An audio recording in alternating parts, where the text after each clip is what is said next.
Good afternoon সকলোকে। আজি এটা বস্তু দেখাই আছোঁ মই।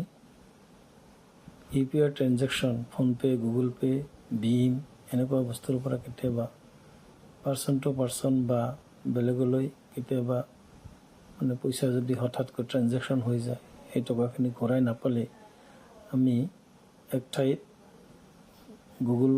গুগলৰ পৰা কমপ্লেইন ব্যৱহাৰ কৰিব পাৰোঁ। আৰু সেই ক্ষেত্ৰত আমি কি কৰিব লাগিব, কোনো এটা ব্ৰাউজাৰত যাই গুগলটো অ'পেন কৰিব লাগিব আৰু তাতে NPCI বুলি লিখিব লাগিব। আৰু বাকী যিখিনি ষ্টেপ, সেইখিনি ষ্টেপ আপোনালোকে দেখিলে গম পাব। ষ্টেপবিলাকত থাকিব আপোনাৰ ট্ৰেনজেকশ্যন ID এটা থাকেই, যেতিয়া আমি আমাৰ টকা একজনৰ পৰা আন এজনলৈ আমি চেণ্ড কৰোঁ। চ' ট্ৰেনজেকশ্যন IDটো লাগিব। নিজৰ কিবা ক'বলগীয়া থাকিলে তাতে ক'বলগীয়া বক্স এটা থাকিব, তাতে বক্সটোত লিখিব।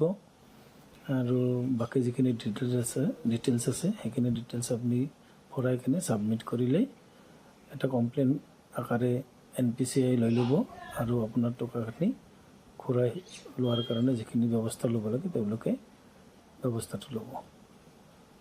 চ' আপোনালোকে ভালকৈ বস্তুখিনি চাব, লাইক কৰিব, শ্বেয়াৰ কৰিব।